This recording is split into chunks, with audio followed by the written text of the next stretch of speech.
My name is Ajit Jain from India Abroad. With your permission, I'd like to deviate a little from the subject on which you have spoken repeatedly. Interesting subject, of course. It is about the major news of kabaddi that is becoming in this country. Sure. And there was a lengthy report where your name, even Minister Jason Kenny's name has come. To what extent you yourself are personally taking interest playing kabaddi? To what extent you think the federal government is supporting kabaddi?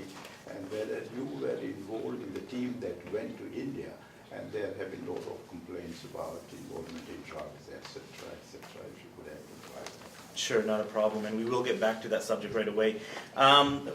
The fact is, I played kabaddi for almost 10 or 12 years, so I have an interest in kabaddi that goes well beyond any political interest, and have been involved for a number of years. The sport is getting larger, is getting a lot of attention here in Canada, all across North America, but especially in Canada, from a number of people, and it is getting more and more popular. It is unfortunate that as the sport gets more popular, it is putting a lot of pressure on these young athletes to perform, and that has unfortunately resulted in some of these athletes taking performance-enhancing drugs. I think I would encourage, and I have been encouraging, and I know my colleagues here, especially Parm here, we have been encouraging the Canadian federations to continue and have upgrade their drug testing policies. This is important. This is important in any organized sport, but this is not something that the Canadian government can legislate on any organization. This is something that the organizations themselves need to do. So, you know, we're pleased that the sport is gaining more popularity. That's good. At any time, you know, there's an opportunity for young people to get involved in a sport. This is a great sport. That's a good thing. And we hope that these organizations will move forward in furthering their drug testing policies. Thank you, Mr. were there Uppal. with the group that went to India? No, I was not with the group. I was in India on a personal trip, and I did attend one of the matches. I was there to watch Canada beat Pakistan in a very good match. They were tied right up until half, and which put them into the final. So it was I was pleased to be there, but I was there on a personal visit, 1.5-day personal visit to India, and did attend one of the matches. Thank you. Can I just request everyone to please keep the focus on the democratic reform for today, because Minister Uppal is responsible for democratic reform, and that's the agenda for today, and we want to maximize his time. So if we can keep the focus on that, that would be great. Mr. Kelly? I'm Jagdeep Kalin from Canadian Punjabi Post. My question is, like, democracy is all about consensus. You spoke, let me rephrase my question. You spoke about NDP Liberals, and it looks like as if they are sitting outside of this box.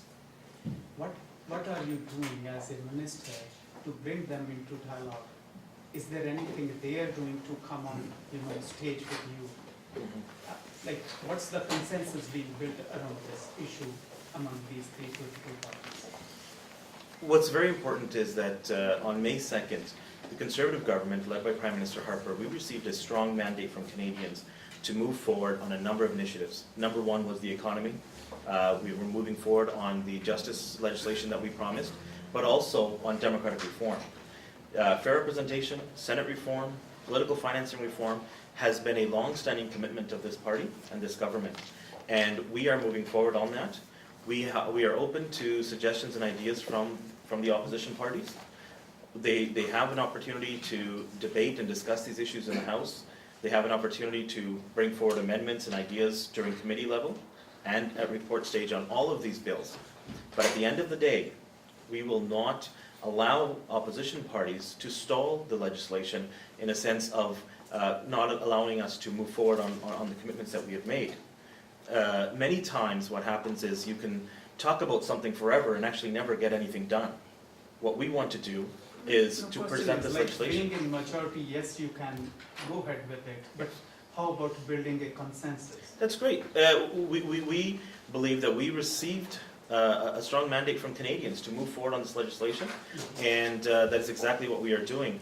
And you know, like I said, there's lots of time and room for debate in the House, but at the end of the day, we do need to move forward on the commitments that we have made. Thank you. Mr. Dale? Balraj Dole from Colorado. Mr. Uppal, a lot of people feel that this proposal of fixing the imbalance, it is kind of hidden agenda, as a lot of people mention. It is to clip the wings of Quebec, political wings of Quebec. Our next door neighbor has 9-10 times of our population. They have not, their cities are growing, but they haven't redistributed their seats. Other countries could be mentioned in this league.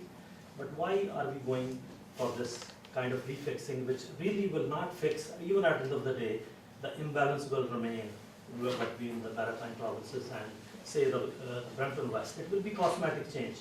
But on the political landscape, it will be a big, big change. 51% Quebec will be way back down after your proposal is implemented.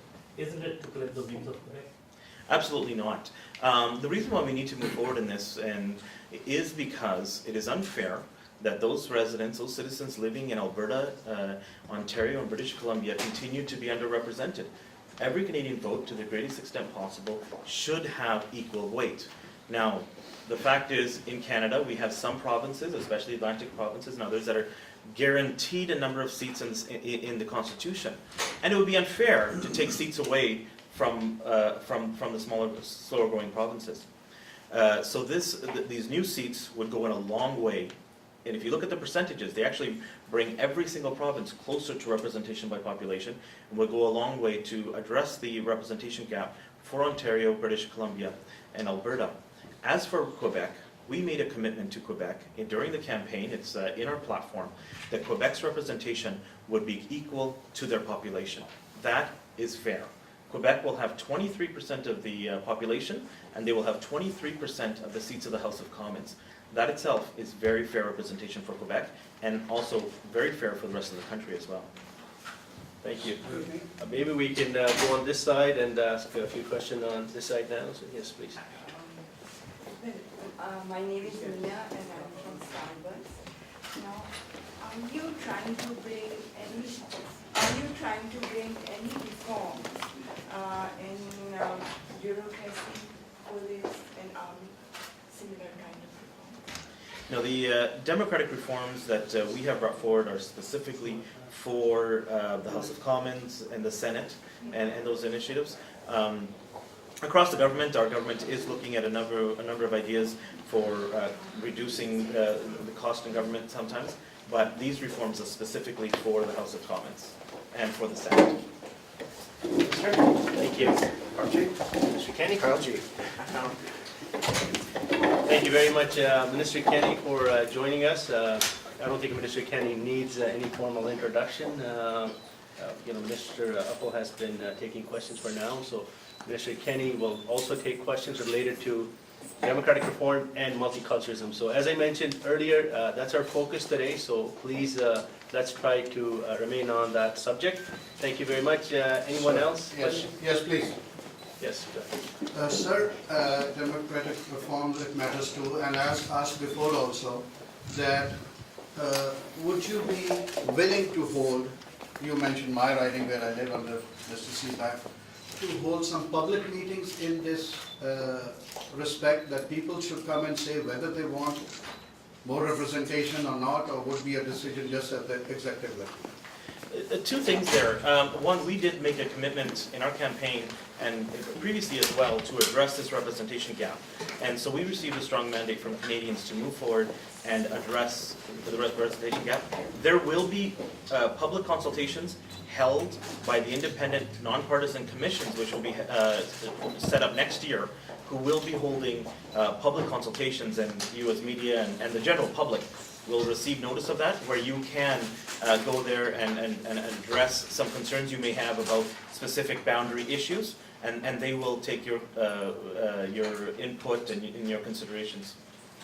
Thank you. I would like to ask Minister Kenny, would you like to make any opening remarks, Minister? Well, no, I just want to say that that's fine. Thank you, Parliament. I just want to commend my colleague, Minister Uppal, for his phenomenal work on this very difficult file. We have been aware of the inequity in the distribution of seats in the House of Commons for some time. It's not an easy problem to solve, but what as Minister for Multiculturalism, I have found most frustrating is that the areas of Canada that are most underrepresented by now are typically the areas with the highest numbers of immigrants. And I think it is outrageous that we have a House of Commons that gives new Canadians less votes, less MPs, less representation, less of a voice in Ottawa than their numbers deserve. And that's essentially what the current system has happening. The changes that Tim is bringing in, this new bill, as he's pointed out, will essentially mean that ridings like Kyle Seaback now represents 230,000 people, is that right, Kyle? Around there, 200. Which is ridiculous. That should be 2.5 ridings. And this is an example of the kind of very diverse riding. Disproportionately, the population is made up of new Canadians, and they deserve an equal voice. That's what this is all about. And I'm quite frankly stunned that the opposition parties are not supporting this effort to get increased fair representation for immigrant communities. That's what this boils down to for me. Canadian kid who has fully embraced his family's heritage and faith, and has faced some adversity as a result of that, but is now a Minister of the Crown in the Government of Canada, bringing forward a bill that will give greater representation to new Canadians. I think there's no better example of Canada's success story than this guy right here. Thank you, Minister Kenny. Minister Uppal, do you have any? Well, thank you, Minister Kenny, for that.